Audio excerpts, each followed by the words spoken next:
Moondog here. I recently reviewed the Discovery Optics ED-PRS, a really nice long-range scope for a budget price, and one of the less charitable comments I got was, "Oh, don't buy that cheap Chinese junk, get a real scope, get a Vortex." Well, I'd just like to point out that the best-selling Vortex Strike Eagle is made in China. So, a buddy of mine lent me his Strike Eagle, and today we're going to see just how well a Discovery Optics ED-PRS compares against a Vortex Strike Eagle. But before we get started with this test, let me know in the comments what you think of both brands, and let me know at the end of the video if my test either confirmed your beliefs or surprised you. So, let's get started.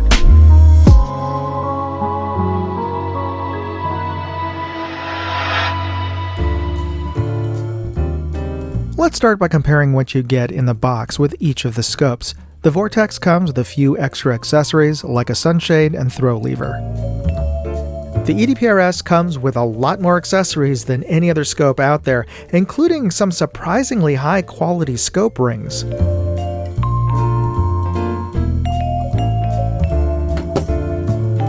Next, let's compare the specs side by side.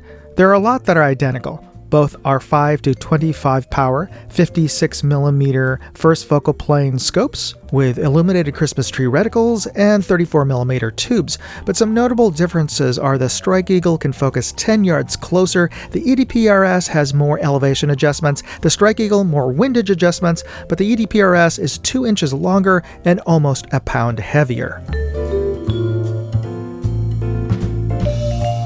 Let's start with the Strike Eagle and take a look at its features and overall build quality, which is excellent. Its illumination knob is powered by a 2032 coin battery and has 11 steps of illumination with an off in between. The parallax knob turns smoothly and has those Vortex-style V-cut ridges for grip. Our elevation and windage turrets are locking. You pull up to unlock. Loud and tactile positive, with just a little bit of wiggle, but I wouldn't call it slop in between each of the clicks. The clicks are definitive, though they feel kind of like a little plasticky, like zip tie clicks. Not bad, but still, I just note that. And our windage, same, nice and loud, tactile positive. Just the barest hint of wiggle in between each of the clicks. Each click adjustment is a quarter MOA, and the turrets can be removed to reset them to 0. And it comes with a zero-stop ring which can be installed under the elevation turret. The magnification ring turns smoothly, but it does come with a throw lever should you prefer to run it with one. Overall, the Strike Eagle is an excellent example of Vortex's solid build quality and design. The ED-PRS is well built and constructed and big, over 16 inches long before you put on the sunshade, with oversized turrets and weighing in at over 40 ounces.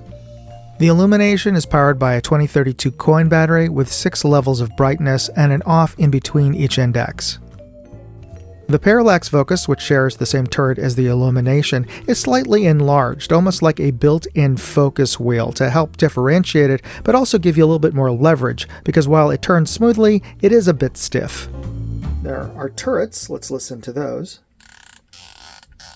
Nice, nicely loud, very tactile positive, and really no slop to really mention at all between each of the clicks. Very definitive clicks, and I like the fact that these are resettable turrets that you don't require a specialized tool for. Though oddly enough, you do for the windage. So I'm not sure why they switched it out for the windage and not didn't carry over. But you just unscrew the top, you can pull off your turret, and you can reset that if you adjust your zero. And it does come with a fairly easy to use zero stop, and it is 0.1 mrad per click. So that should provide you some good resolution in your adjustments. And our windage, again, just as loud and tactile positive and no slop. The magnification ring turns smoothly, a little bit of resistance, and it does come with a throw lever should you need that extra leverage. And the diopter turns smoothly to focus that reticle. Overall, it's a nice looking scope. It comes with tons of accessories, but more importantly, let's see how it performs in the real world.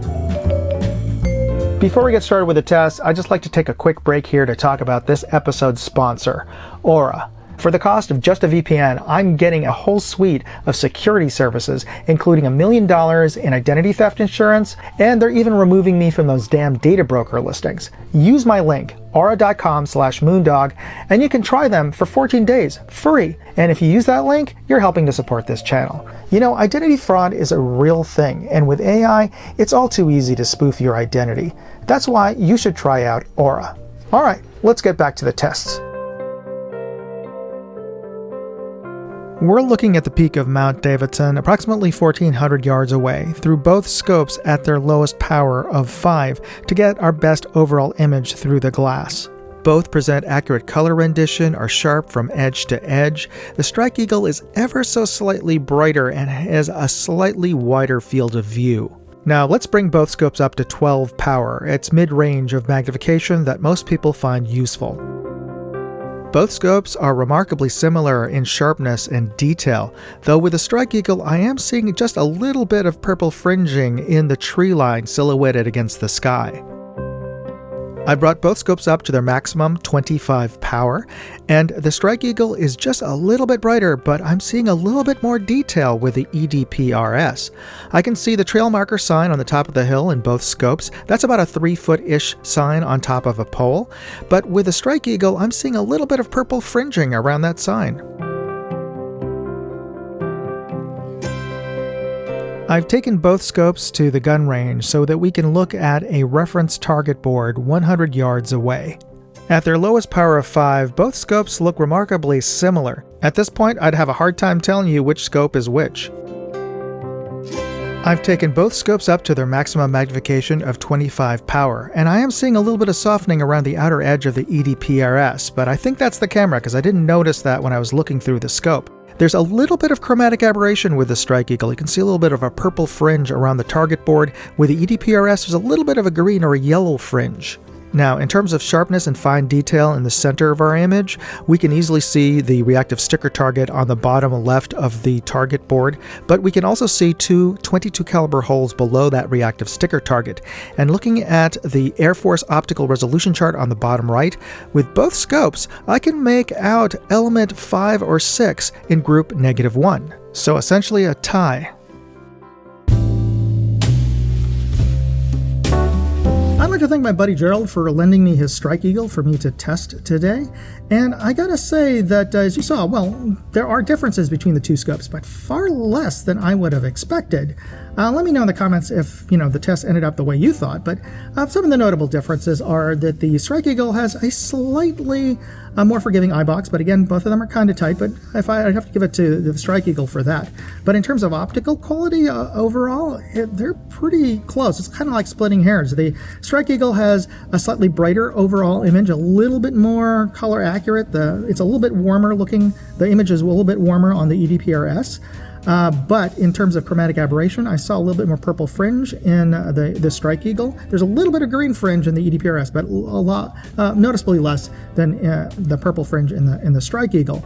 The bigger differences have to be in the weight. The Strike Eagle is lighter, and the ED-PRS has much better turrets than the Strike Eagle, both audibly and in terms of tactile feel. And of course, the biggest difference, the big gorilla in the room, has to be the price. The ED-PRS is like less than half the price of the Strike Eagle, and yeah, that is a big difference. So, but I don't think you'd be wrong to pick either of them. I think they're both great scopes, and if you're interested in picking up either of them, I've included product links as well as more information in my full written review at moondogindustries.com, and you'll find a link to that article in this video's description. If you use those links, you help support this channel, and you could always help by simply hitting the like button, the subscribe button, and notification bell buttons. They don't charge you to be a subscriber to my channel. That's absolutely free, so I appreciate you taking the time to press those buttons and taking the time to watch this video.